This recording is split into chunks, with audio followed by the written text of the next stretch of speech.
Subscribe करिए हमारे channel target UP TET CTET को और बेल आइकन को दबाइए। हेलो फ्रेंड्स, मैं रेनू स्वागत करती हूँ आप सभी भावी अध्यापक एवं अध्यापिकाओं का आपके अपने channel target UP TET CTET में। दोस्तों, आज की इस वीडियो में हम पढ़ने वाले हैं कोहलर का सिद्धांत, यानी कि कोहलर ने सूझ का सिद्धांत दिया था, या फिर इसे हम अंतर्दृष्टि का सिद्धांत कहते हैं, या कोहलर्स इनसाइट थियरी। इससे पहले आप लोगों ने पावलोव का सिद्धांत पढ़ लिया है पूरा, थॉर्नडाइक का सिद्धांत पढ़ लिया है, स्किनर का सिद्धांत पढ़ लिया। अब हम इस वीडियो में हम कोहलर का सिद्धांत पूरा डिटेल में पढ़ने वाले हैं। उन्होंने प्रयोग किस पर किया था, निष्कर्ष क्या निकला था, और जो कोहलर का सिद्धांत है वो किन किन विषयों के लिए बहुत बहुत जरूरी है। बहुत ही आसान सा है, अभी मैं आपको बता दूंगी, आपको सारी चीजें बिल्कुल याद हो जाएंगी, कुछ रटने की जरूरत नहीं है। और इसके बाद कोहलर का सूझ का सिद्धांत पढ़ने के बाद हम देखेंगे इसी वीडियो में हम देखेंगे बंडूरा का सामाजिक अधिगम का सिद्धांत। बंडूरा का सामाजिक अधिगम का सिद्धांत भी बहुत बहुत इंपॉर्टेंट है एग्जाम के लिए, दोनों को हम पढ़ेंगे। तो सबसे पहले दोस्तों, आप लोगों को जो मैंने ट्रिक बताई थी आप लोगों को याद ही होगा। दोस्तों, यहाँ पर आप देखिए, थॉर्नडाइक की बिल्ली छोटी सी भूल, पावलोव का कुत्ता क्लासिकल कूल। थॉर्नडाइक की बिल्ली छोटी सी भूल, पावलोव का कुत्ता क्लासिकल कूल, स्किनर का चूहा करे क्रिया प्रसूत, कोहलर के चिंपैंजी को आ गई सूझ। तो कोहलर ने सूझ का सिद्धांत दिया और प्रयोग किया था चिंपैंजी पर, जिसका नाम रखा था उन्होंने सुल्तान। और दूसरा है, पावलोव ने कुत्ता छोड़ा थॉर्नडाइक की बिल्ली पर, स्किनर का चूहा मर गया कोहलर के चिंपैंजी पर। तो ये भी आपने लर्न कर लिया होगा अब तक, मैं 2 से 3 बार बता चुकी आप लोगों को।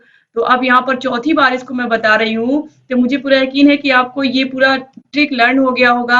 अब हम यहाँ पर देखेंगे कोहलर के सिद्धांत को विस्तार से पढ़ेंगे। देखिए, कोहलर्स इनसाइट थियरी, प्रतिपादक कौन है? कोहलर, कोफ्फा और वर्दीमर। याद रखिएगा, प्रतिपादक कोहलर, कोफ्फा और वर्दीमर हैं। तो कभी कभी एग्जाम में कोहलर नहीं देता है या वर्दीमर नहीं देता है, कोफ्फा दे देता है, तो इनको हम राइट आंसर लगा देंगे।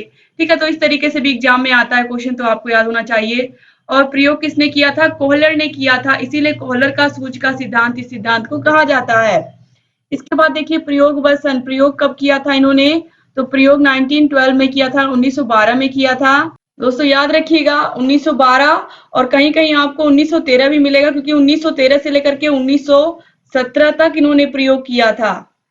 अब देखिए, इसके बाद यहाँ पर इन्होंने जिस चिंपैंजी पर प्रयोग किया था या वनमानुष पर प्रयोग किया था, उसका नाम क्या था?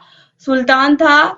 और सहयोगी कौन थे इनके? कोफ्फा। जो सहयोगी थे, जो जिन्होंने इनकी मदद की थी, जो इनके पार्टनर थे आप कह सकते हैं इस प्रयोग में, वह थे कोफ्फा और वर्दीमर दोनों। लेकिन कोफ्फा ने जो किताब लिखी थी थियरी ऑफ गेस्टाल्ट, उसी पर यह सिद्धांत आधारित है। तो अगर एग्जाम में पूछेगा थियरी ऑफ गेस्टाल्ट पुस्तक किसने लिखी थी, तो थियरी ऑफ गेस्टाल्ट बुक जो है इसको कोफ्फा ने लिखा था। और ये बच्चे कंफ्यूज हो जाते हैं कोहलर और कोफ्फा में। तो बुक थियरी ऑफ गेस्टाल्ट, तो ये बुक किसने लिखी थी? कोफ्फा ने भी। गेस्टाल्ट का मतलब क्या होता है ये भी मैं आपको विस्तृत रूप में बताऊंगी आगे। तो देखिए, गेस्टाल्टवाद या गेस्टाल्ट हम किसे कहते हैं? तो इसका मतलब होता है समग्र या संपूर्ण।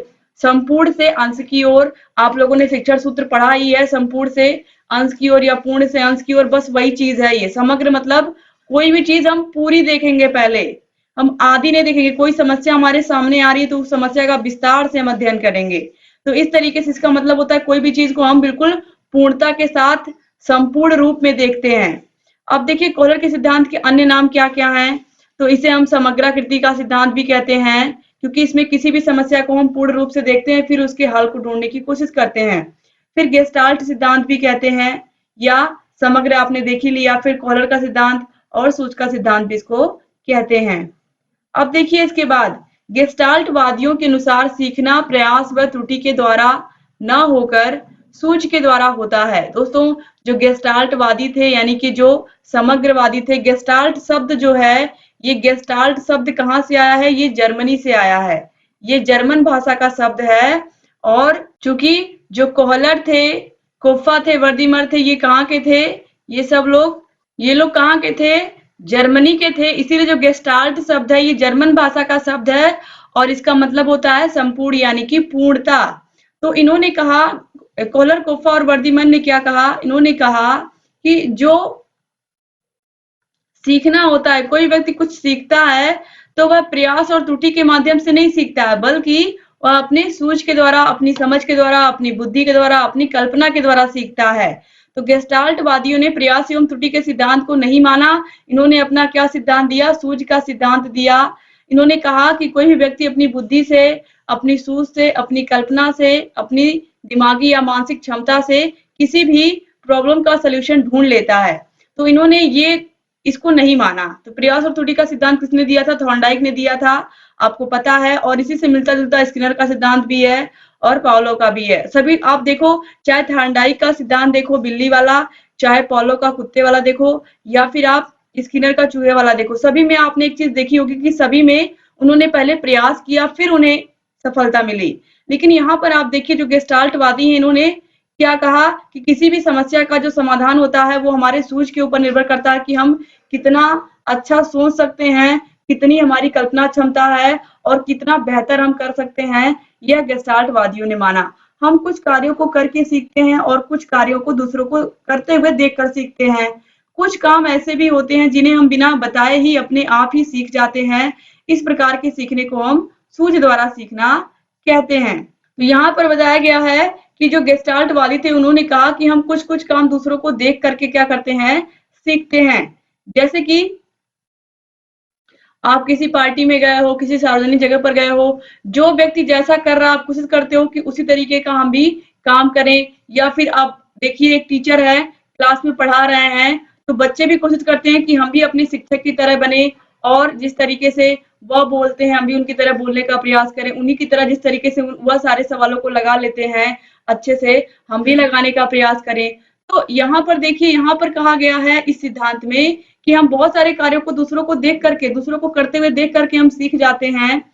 और कुछ काम ऐसे भी होते हैं जिन्हें हम बिना बताए ही अपने आप ही सीख जाते हैं। तो इस प्रकार सीखना सूझ के द्वारा होता है, यह माना था गेस्टाल्ट वादियों ने।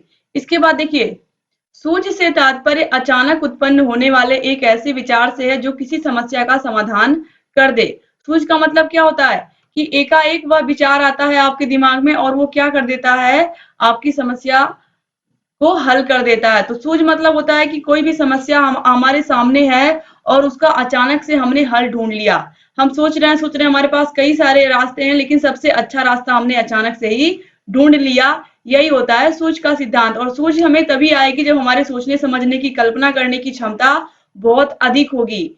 फिर देखिए, सूझ द्वारा सीखने के लिए बुद्धि की आवश्यकता होती है। अगर बुद्धि रहेगी आपके पास, आपका जो बुद्धि लब्धि है वो तेज रहेगी, तो बहुत आसानी से आप किसी भी समस्या का हल ढूंढ लेंगे। और इस प्रकार के अधिगम में मस्तिष्क का सबसे अधिक प्रयोग होता है, यानी कि सोचना हमें पड़ता है, हमारी मानसिक शक्तियों का प्रयोग होता है सूझ द्वारा सीखने में।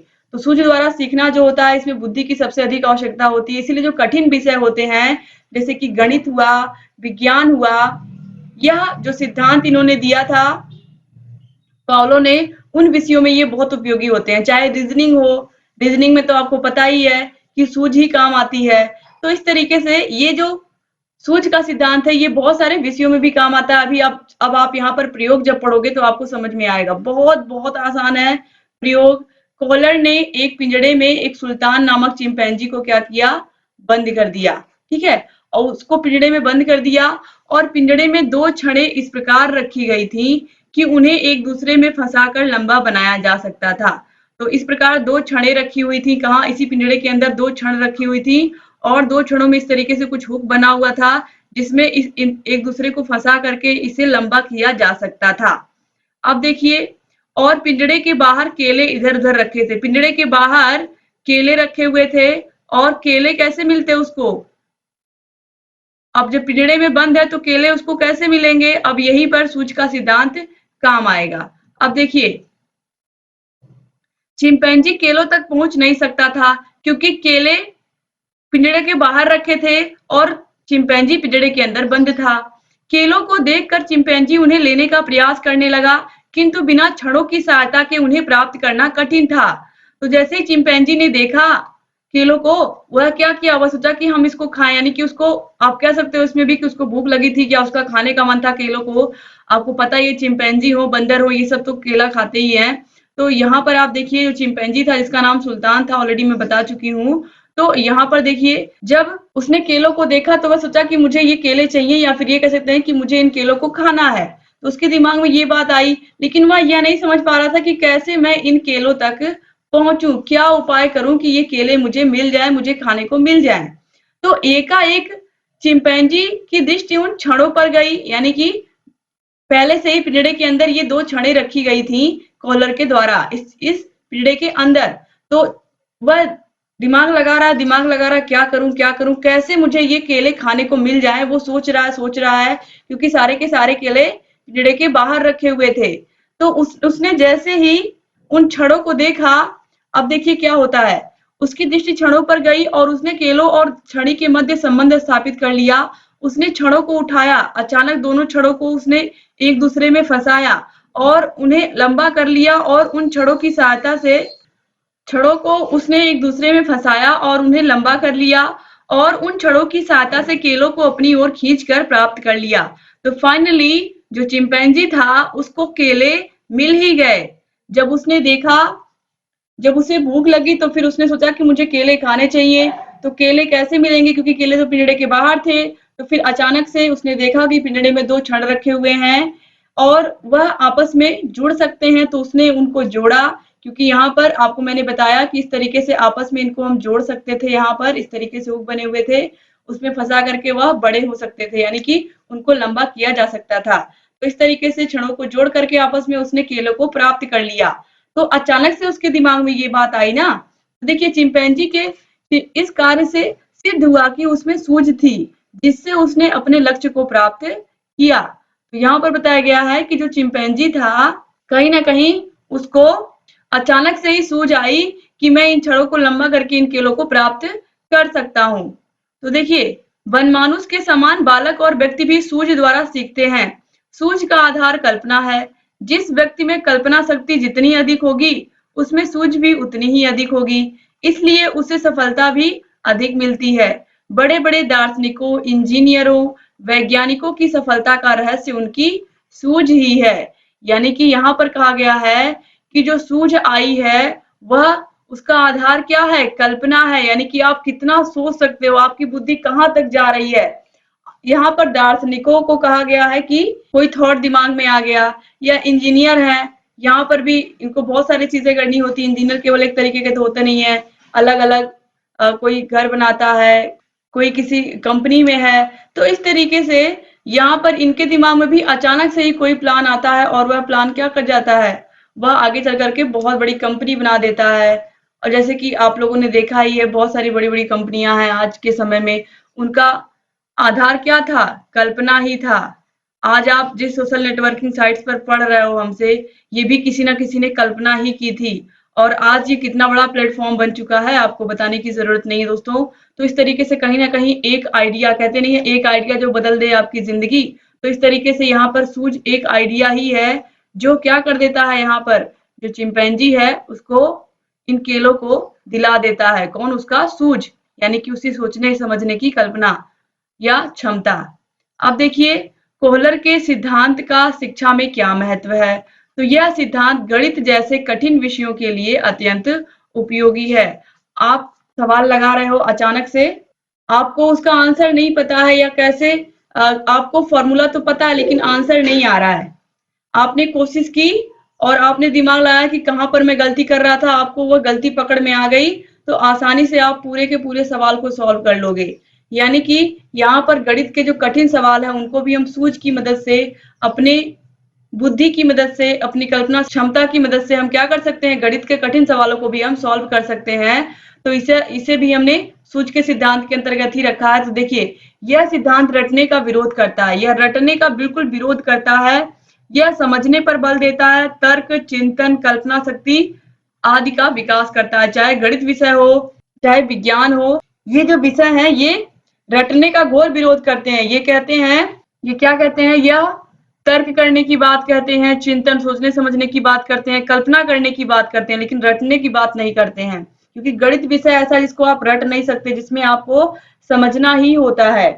फिर देखिए, यह सिद्धांत समग्रता और संपूर्णता पर अधिक बल देता है, और शिक्षण की प्रक्रिया में यह सिद्धांत अत्यंत उपयोगी है। अब समग्रता और संपूर्णता का मतलब क्या है, इसको मैंने पहले भी आप लोगों को एग्जाम्पल के माध्यम से समझाया है कि बच्चों को जब आप पढ़ाते हो तो कोई भी चीज पहले आप पूरी दिखा देते हो, फिर उसके एक एक पार्ट के बारे में बताते हो, तो बच्चा बहुत ही आसानी से सीख लेता है उन सभी चीजों को। जैसे कि आप बच्चों को अगर एक पौधे के बारे में पढ़ा रहे हैं, तो आप क्या करोगे, आप पहले उस पौधे को या उस पेड़ को दिखाओगे बच्चों को ना, फिर उसके एक एक पार्ट के बारे में, उसके उसके पत्तियों के बारे में, उसकी टहनियों के बारे में, उसके फूलों के बारे में, फलों के बारे में, तनों के बारे में, जड़ों के बारे में फिर आप बात करोगे। ऐसे ही अगर बच्चों को आप बॉडी पार्ट के बारे में पढ़ा रहे हो तो पहले आप एक बॉडी दिखा दोगे, फिर किस अंग को क्या कहते हैं, एक एक अंग के बारे में आप उसको डिटेल में बताओगे। ठीक है, तो यहाँ पर समग्रता और संपूर्णता की बात की गई है और इसी पर फोकस किया गया है, पूर्ण से अंश की ओर बात की गई है। अब देखिए क्रो एंड क्रो के अनुसार यह सिद्धांत कला, संगीत और साहित्य की शिक्षा के लिए उपयोगी है। कला, संगीत, साहित्य, चाहे कला हो, कला मतलब ड्राइंग, ड्राइंग आप समझ सकते हो, संगीत हो या कोई गाने की धुन बनानी हो, इसमें क्या करना पड़ता है, कल्पना ही तो करनी पड़ती है, सोचना ही तो पड़ता है। साहित्य है, बहुत सारी विधाएं हैं साहित्य की, कविता है, कहानी है, नाटक है, इन सभी में जो लेखक होता है वो अपनी कल्पना शक्ति का ही तो प्रयोग करता है। जो कविताएं होती हैं, कवि अपनी सोचने समझने की क्षमता का ही तो प्रयोग करते हैं और उसी से बहुत सारी रचनाएं कर देते हैं। तो चाहे कला, संगीत, साहित्य हो, इन विषयों में भी सोचने की जरूरत पड़ती है। तो यह भी क्या हो गए, सूझ के विषय हो गए, यानी कि इसमें भी हमें सोचना पड़ता है।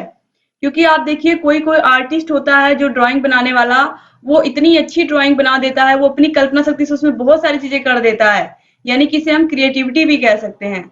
अब देखिए ड्रेवर ने क्या कहा, ड्रेवर ने कहा है कि यह सिद्धांत बालक को किसी लक्ष्य को प्राप्त करने के लिए उचित व्यवहार की चेतना प्रदान करता है। और गेट्स व अन्य ने क्या कहा है, यह सिद्धांत बालकों को स्वयं खोज करके ज्ञान का अर्जन करने के लिए प्रोत्साहित करता है। तो इस तरीके से जो कोहलर का सिद्धांत है वो आप देख सकते हो कि कहीं ना कहीं बच्चों में खोज प्रवृत्ति का विकास करता है, क्योंकि यहाँ पर पूरे का पूरा मौका दिया जाता है बच्चे को कि वह सोचे समझे, और कोई समस्या या कोई सवाल उसके सामने आ गया तो इसके कौन कौन से पॉसिबल सॉल्यूशन हो सकते हैं या कौन कौन से मेथड से यह सवाल सॉल्व हो सकता है, बच्चा सोचता है पहले।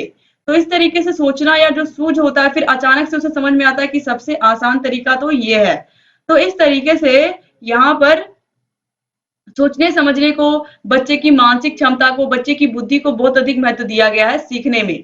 तो आपने सीखने के 4 सिद्धांत अब तक देख लिए और यही एग्जाम के लिए बहुत बहुत महत्वपूर्ण है। कौन कौन से, पावलो का सिद्धांत, थॉर्नडाइक का सिद्धांत, स्किनर का सिद्धांत और कोहलर का सिद्धांत, ट्रिक के माध्यम से मैंने बता दिया है। अब इसके बाद दोस्तों हम यहाँ पर देखने वाले हैं बंडूरा का सामाजिक अधिगम का सिद्धांत। दोस्तों अगर अभी तक आपने इस वीडियो को शेयर नहीं किया अपने कॉलेज फ्रेंड्स को तो प्लीज शेयर कर दिया करें। वीडियो जैसे ही स्टार्ट हो आप लोग शेयर कर दिया करें अपने कॉलेज के ग्रुप में, जहां पर भी आपके और सारे फ्रेंड्स भी तैयारी कर रहे हैं शिक्षक भर्ती की, ताकि सभी की तैयारी जो है वो बेहतर हो पाए। आप सभी लोग मेहनत करेंगे तो अपने लक्ष्य को आसानी से प्राप्त कर लेंगे। ये जितने भी सिद्धांत आप देख रहे हो सब सीखने के सिद्धांत हैं।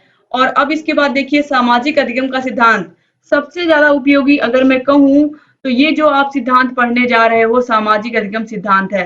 सामाजिक अधिगम सिद्धांत क्यों महत्वपूर्ण है, इसका रीजन ये है कि बच्चा समाज में रह करके ही तो सारी चीजें सीख रहा है, चाहे वो स्कूल में है, चाहे वो खेल के मैदान में है, चाहे वो अपने फ्रेंड्स के साथ है, पार्टी कर रहा है, या कहीं पिकनिक पे गया है, कहीं टूर पर गया है, अपने रिलेटिव्स के साथ है, अपने घर में ही है।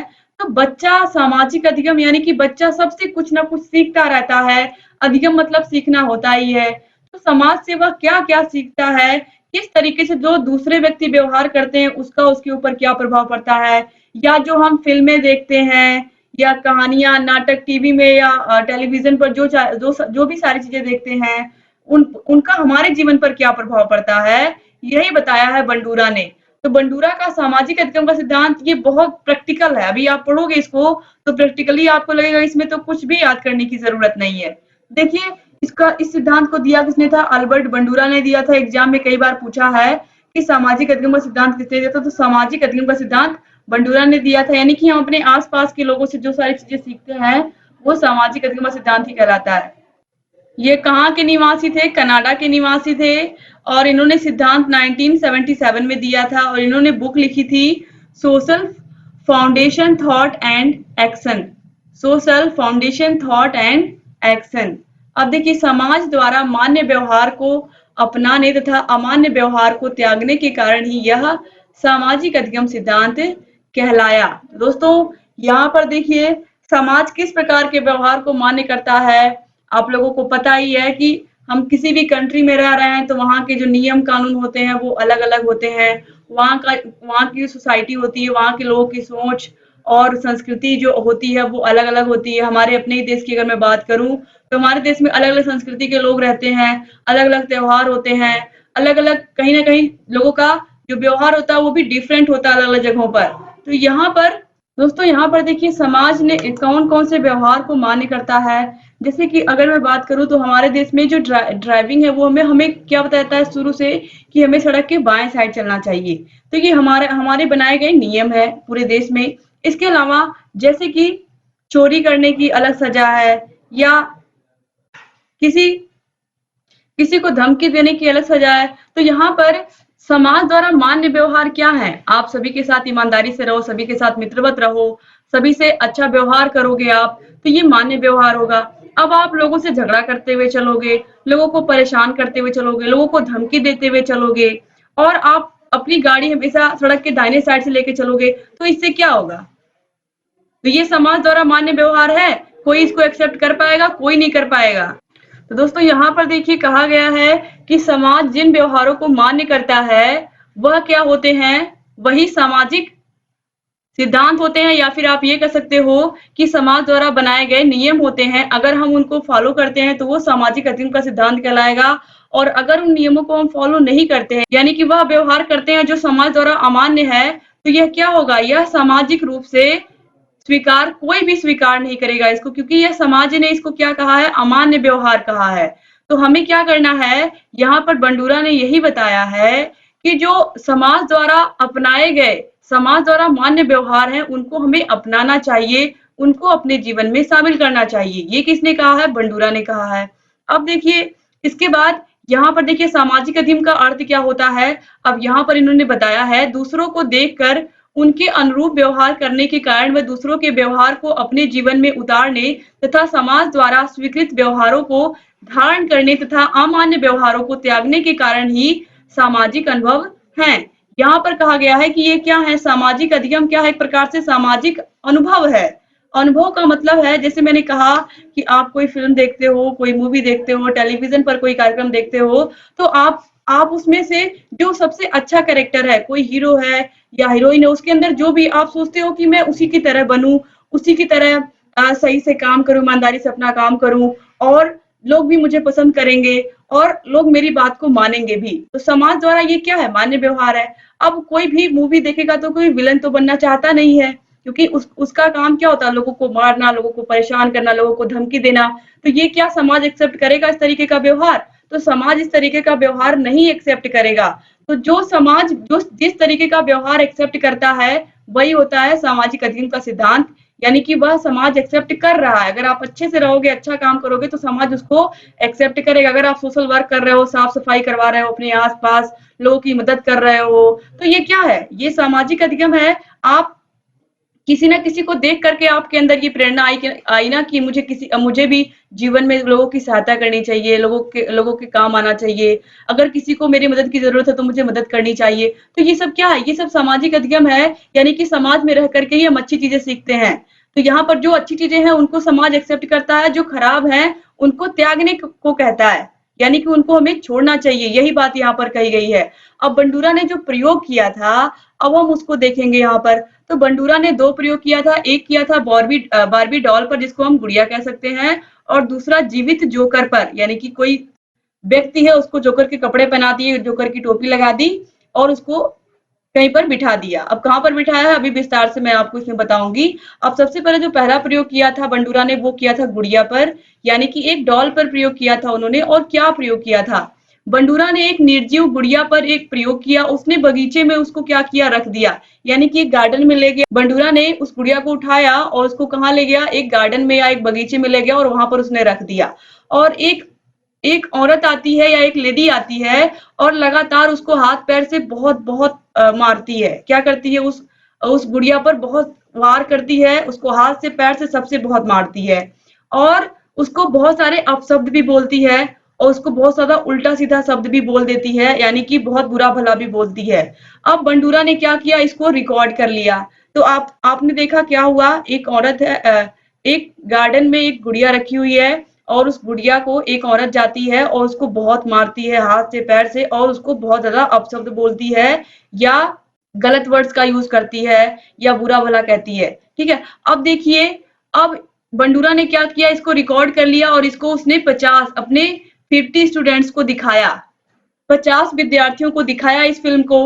अब इसका निष्कर्ष क्या होगा, अब यहाँ पर देखिए, कोई भी प्राणी क्या करेगा, कोई भी प्राणी दूसरे के व्यवहार को देखकर सीखता है। अब बच्चों ने देखा कि वो औरत उस गुड़िया के साथ क्या कर रही है, उसको हाथ पैर से मार रही है, उसको अपशब्द बोल रही है। तो जितने बच्चे यहाँ पर क्लास में बैठे हैं, लगभग लगभग सारे बच्चों को ये लगेगा कि जिस तरीके का व्यवहार ये उस गुड़िया के साथ कर रही है, हमें भी ऐसे ही करना है, हमको भी इसको इसको हाथ पैर से मारना है, इसको अपशब्द बोलना है, इसको बुरा भला कहना है। तो यहाँ पर ये बताया गया है, बंडूरा ने यही बताने की कोशिश की है कि हम दूसरा किस तरीके से किसी के साथ व्यवहार कर रहा है, उसके व्यवहार को देख करके हमें भी लगता है कि हमें भी ऐसा ही व्यवहार उसके साथ करना है। अब इस गुड़िया के साथ इस तरीके का व्यवहार ये औरत कर रही है, तो बहुत सारे बच्चों के दिमाग में ये बात आ गई कि हमें भी इसके साथ ऐसा ही व्यवहार करना, अगर ये भी हमको गार्डन में मिल जाएगी तो हमें भी इसके साथ क्या करना है, इसको बहुत बुरा भला कहना है और इसको पैरों से मारना है या हाथों से मारना है। तो ये यहाँ पर बताया बंडूरा ने कि हम जो भी समाज में जो चीजें देखते हैं, कौन क्या कर रहा है, वही हम भी कोशिश करते हैं किस तरीके से हम भी करें। अब देखिए, इसके बाद जोकर पर प्रयोग किया था, जोकर पर प्रयोग किया था, दूसरा प्रयोग इनका जोकर पर था, वो क्या था, जो बंडूरा ने जोकर पर प्रयोग किया था, ये बहुत इजी है। देखिए, एक बगीचे में एक जोकर रखा हुआ था और वो जोकर कैसा था, सजीव था। तो यहाँ पर देखिए क्या होता है उसके साथ, उसको क्या किया, इन्होंने बगीचे में बिठा दिया या फिर ये कह सकते हैं कि उसको बगीचे में ले जाया गया और कुछ छात्रों ने जा करके उस जोकर से हाथ मिलाया और बंडूरा ने यह सब रिकॉर्ड कर लिया और कक्षा में उसे चलाया। तो एक बगीचे में एक सजीव जोकर बैठा हुआ था और जितने भी बच्चे थे सब जा करके उससे क्या मिलाते थे, हाथ मिलाते थे। तो वह सभी बच्चों से हाथ मिलाता था और उसको क्या किया, बंडूरा ने रिकॉर्ड कर लिया और उसको रिकॉर्ड करके क्लास में दिखाया। जब क्लास में दिखाया तो क्या होता है, तो जब भी जोकर आता है सारे बच्चे क्या करते हैं, उससे वैसा ही व्यवहार करते हैं, उससे हाथ मिलाते हैं। तो जो फिल्म में दिखाया गया था कि जो जोकर है उससे सारे बच्चे हाथ मिलाते हैं, तो इस तरीके से जो बंडूरा है, उन्होंने उन्होंने यह निष्कर्ष निकाला कि बच्चे जो भी सीखते हैं वह दूसरों के अवलोकन से सीखते हैं, यानी कि आपके बड़े क्या कर रहे हैं, आपके रिलेटिव्स क्या कर रहे हैं, आपके आसपास जिस तरीके से लोग व्यवहार करते हैं या एक दूसरे से, वही आप सीखते हो। तो आप ही के क्लास के कुछ दोस्तों ने क्या किया, उस जोकर से हाथ मिलाया। तो जब आपको उस फिल्म को दिखाया गया कि जब भी ये जोकर मिलेगा तो हमें इससे क्या मिलाना है, हाथ मिलाना है, तो बच्चों को ये लगा कि जब भी हम देखते हैं, यानी कि दूसरे का व्यवहार तो उन्होंने देखा, उन्होंने क्या देखा, रिकॉर्डिंग देखी थी ना कुछ बच्चों की, तो उन्हें लगा कि जिस तरीके से ये इससे हाथ मिला रहे हैं, हमसे भी जब मिलेगा तो हमें इससे हाथ मिलाना है। तो हम कैसे सीखते हैं, हम जो भी सीखते हैं वो दूसरों के अवलोकन से सीखते हैं। अब देखिए यहाँ पर बंडूरा के सिद्धांत के अन्य कौन कौन से नाम हैं, तो पहला है सामाजिक अधिगम का सिद्धांत, किसने दिया था, बंडूरा ने दिया था। अवलोकन का सिद्धांत, यानी कि हम देख करके सीखते हैं, यह किसने बताया, यह भी बंडूरा ने बताया कि हम लोगों के व्यवहार को देख करके सीखते हैं।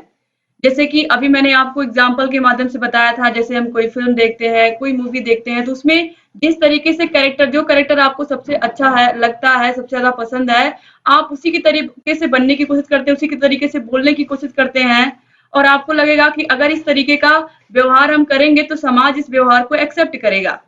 तो अभी मैंने कहा ना कि सब लोग हीरो बनना चाहते हैं, कोई विलन बनना नहीं चाहता है, क्योंकि हीरो का जो कैरेक्टर है, हीरोइन का जो कैरेक्टर है, वो आपको अच्छा लगता है और उसके व्यवहार को समाज एक्सेप्ट करता है। क्यों एक्सेप्ट करता है, क्योंकि उसका जो व्यवहार होता है वह अच्छा होता है और वह लोगों की मदद करता है, लोगों की बातों को सुनता है, लोगों के साथ मित्रवत व्यवहार करता है, तो इसलिए वो समाज क्या करता है, इस प्रकार के व्यवहार को एक्सेप्ट करता है। अब देखिए, प्रेक्षणात्मक सिद्धांत, यानी कि देख करके ही हम क्या करते हैं, सीखते हैं। निर्देशन का सिद्धांत भी इसको कहते हैं और अनुकरण का सिद्धांत भी कहते हैं बंडूरा के सिद्धांत को, याद रखिएगा। अब देखिए बंडूरा ने अपने सिद्धांत में 4 पद बताए हैं, कौन कौन से? अवधान, धारण, पुनर्प्रस्तुतिकरण और पुनर्बलन। तो देखिए पुनर्बलन यहाँ पर भी आ गया। पुनर्बलन के बारे में आप पहले ही पढ़ चुके हो। तो देखिए अवधान का मतलब क्या होता है? अटेंशन होता है। तो निरीक्षणकर्ता का ध्यान अपनी ओर आकर्षित करने के लिए मॉडल आकर्षित, सफल, लोकप्रिय व रोचक होना चाहिए। यहाँ पर बताया गया है कि जो बंडूरा ने प्रयोग किया था, बार्बी डॉल को चूज किया और जोकर को चूज किया। क्यों चूज किया था? क्योंकि वह प्रयोग बच्चों पर कर रहे थे और बच्चों को गुड़िया कितनी पसंद है या डॉल कितनी पसंद है आपको बताने की जरूरत नहीं है, या बच्चों को जोकर कितना पसंद है। हर बच्चा अपने बर्थडे पार्टी में जोकर वाली टोपी लगाता है, तो जोकर उसको पसंद है तभी तो लगाता है ना। तो इस तरीके से जो मॉडल हम बच्चों के सामने प्रस्तुत कर रहे हैं, जैसे कि बंडूरा ने इसीलिए डॉल को चूज किया कि बच्चे उसको देखकर आकर्षित होंगे, इसीलिए जोकर को चूज किया कि बच्चे उसमें इंटरेस्ट लेंगे।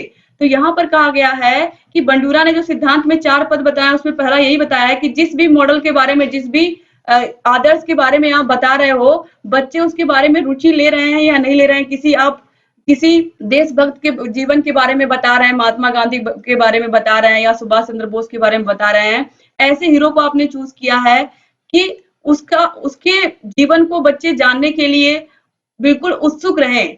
ऐसा हीरो आपको चूज करना है, ऐसा व्यक्ति आपको चूज करना है जिसको देख करके ही बच्चे आकर्षित हो जाएं, और वह सफल और लोकप्रिय भी होना चाहिए। तो जितने भी देशभक्त हैं वो सभी लोकप्रिय हैं, चाहे भगत सिंह हो, चाहे सुभाष चंद्र बोस हो, चाहे गांधी जी हो, सभी क्या हैं? लोकप्रिय है ना हमारे बीच में। तो इस तरीके से हमें इस तरीके का मॉडल चूज करना है जिसको बच्चे देखने के लिए आकर्षित हों। इसके बाद देखिए धारण, व्यक्ति व्यवहारों को अपने मस्तिष्क में प्रतिमाओं के रूप में, शाब्दिक वर्णन के रूप में ग्रहण कर लेता है।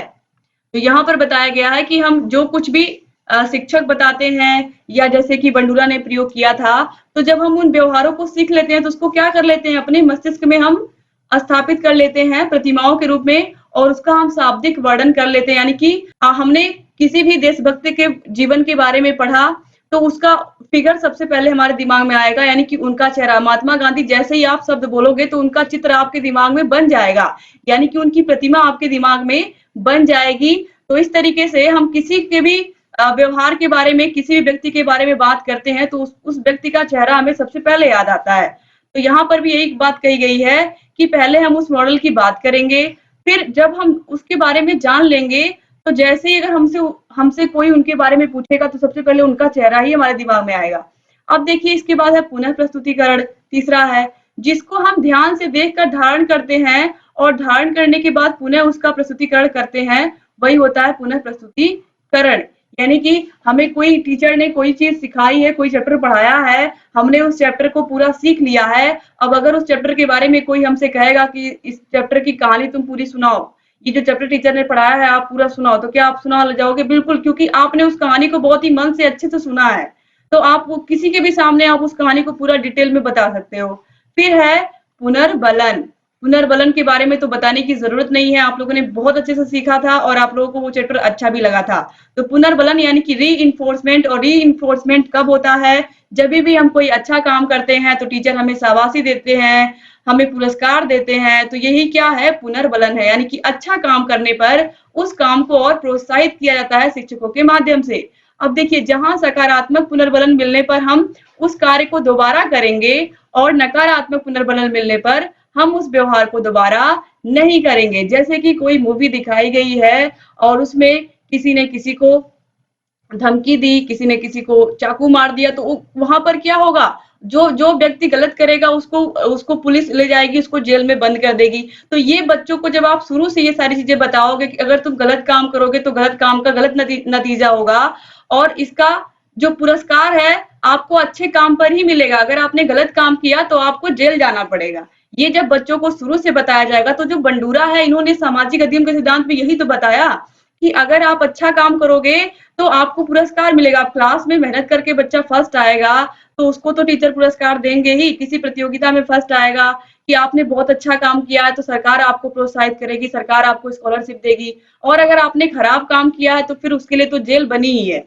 तो यहाँ पर ये सारी बातें बच्चों को शुरू से सिखाई जाती है कि जिस व्यवहार को समाज एक्सेप्ट करता है आपको उसी प्रकार का व्यवहार करना है, और जिसको समाज एक्सेप्ट नहीं करता है आपको उस तरीके से व्यवहार नहीं करता है। तो सकारात्मक पुनर्बलन पर आपको पुरस्कार मिलेगा और नकारात्मक पुनर्बलन पर आपको क्या मिलेगा? दंड मिलेगा। जैसे कि आप काम करके नहीं आए, क्लास में होमवर्क पूरा करके नहीं आए तो टीचर दंड देंगे ही। तो इस तरीके से यहाँ पर पुनर्बलन की बात भी की गई है, किसके द्वारा? बंडूरा के द्वारा। अब देखिए इसके बाद बंडूरा द्वारा बनाए गए सामाजिक अधिगम सिद्धांत में व्यक्ति अपने आप में निम्न क्रियाओं द्वारा संतुलित होता है। कौन कौन सी? स्वनियंत्रण, स्वनिर्देशन और स्व पुनर्बलन। तो देखिए अपने स्वयं के व्यवहारों को देख करके निरीक्षण करना, यही होता है स्वनियंत्रण। जरूरी नहीं हमें हर चीज कोई ना कोई बताए हम तभी सीखेंगे। हमें अपने ऊपर नियंत्रण होना चाहिए, हमें अपना खुद का निरीक्षण करना चाहिए। कोई काम हमारे सामने आ गया है, कोई समस्या आ गई है, तो हमें खुद उसका विवेकपूर्ण निर्णय लेकर के उस समस्या का समाधान करना चाहिए। और अगर सोचने समझने की क्षमता ईश्वर ने हमें दे दी है तो हमें उसका प्रयोग खुद करना चाहिए और अपनी समस्या का समाधान भी खुद खोजना चाहिए। तो जैसे आप लोगों ने पढ़ा भी है, क्रियात्मक सोच आप लोगों ने पढ़ा है। क्रियात्मक सोच में क्या बताया गया? समस्या हमारी और समाधान भी हमारा, यानी कि अगर समस्या हमारी है तो हमें ही उसका हल भी ढूंढना है। इसके बाद देखिए स्वनिर्देशन। अधिगमकर्ता स्वनिर्देशन द्वारा अपने व्यवहार को निर्देशित करने की प्रभावी युक्ति का प्रयोग कर सकता है। यानी कि हमारे दिमाग में ये बातें खुद होनी चाहिए कि हम किसी के साथ कैसा व्यवहार कर रहे हैं और हमारे अंदर ये बात खुद होनी चाहिए कि हमें किस तरीके का व्यवहार करना चाहिए दूसरों के साथ कि उस व्यक्ति को बुरा ना लगे या वह दुखी ना हो।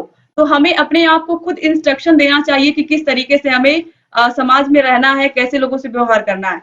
फिर है स्व पुनर्बलन। अगर हमने कोई अच्छा काम किया है, चाहे कोई हमें पुनर्बलित करे या ना करे, कोई हमें पुरस्कार दे या ना दे, हमें अपने अंदर सेल्फ कॉन्फिडेंस होना चाहिए, हमें खुद खुश होना चाहिए। तो यहाँ पर यही बात कही गई है कि नकारात्मक और सकारात्मक पुनर्बलन के द्वारा भी व्यक्ति अपने व्यवहारों को निर्देशित कर सकता है।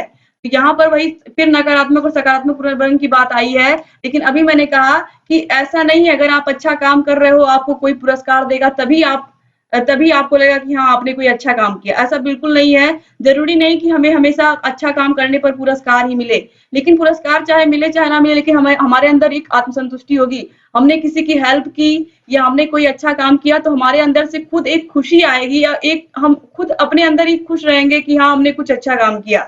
जरूरी नहीं कि दूसरा व्यक्ति आकर के हमें पुरस्कार देगा, हमारा नाम छपवाएगा अखबार में कि इन्होंने ये काम किया तभी हम खुश होंगे, ऐसा बिल्कुल नहीं है। तो यहाँ पर यही बात की गई है कि हमें खुद अपना क्या करना है, अपना सेल्फ कॉन्फिडेंस बढ़ाना है। अगर हमने अच्छा काम किया है तो हमें अपने आप को ये कहना है कि हाँ तुमने बहुत अच्छा काम किया। तो इस तरीके से यहाँ पर स्व पुनर्बलन की बात भी की गई है। और इसी प्रकार ठीक अगर आपने कोई गलत काम किया है तो इसके लिए भी क्या करना है, आपको रिग्रेट होना है। इसके लिए भी आपके अंदर ये होना चाहिए कि हाँ इस व्यक्ति के साथ मैंने गलत कर दिया, उस व्यक्ति से आपको क्षमा मांगनी चाहिए या ये भावना भी अंदर होनी चाहिए। यानी कि यहाँ पर कहा गया है स्व आकलन। आप अपना आकलन खुद कर सकते हो कि आपने सही किया है, कोई काम गलत किया। जरूरी नहीं कि दूसरा व्यक्ति आके आपको बताएगा कि नहीं तुम गलत थे, तुम सही थे, तभी आप मानोगे। तो यहाँ पर ये बात भी की गई है बंडूरा के द्वारा। अब देखिए इसके बाद बंडूरा के सामाजिक अधिगम सिद्धांत का शिक्षा में क्या महत्व है। अब ये जो मेन पॉइंट आया है शिक्षा में क्या महत्व है, अब क्या महत्व है इसको हम देख लेते हैं बंडूरा के सामाजिक अधिगम सिद्धांत का। तो शिक्षक छात्रों के सामने आदर्श व्यवहार वाले प्रतिमान मॉडल प्रस्तुत करें। यानी कि यहाँ पर कहा गया है कि एक टीचर क्लास में जब बच्चों को पढ़ा रहे हैं तो वो ऐसे मॉडल के बारे में, ऐसे लोगों के बारे में, ऐसे महापुरुषों के बारे में बात करेंगे जो बच्चों को अच्छा बनने के लिए प्रेरित करेगा, अच्छा व्यवहार करने के लिए प्रेरित करेगा।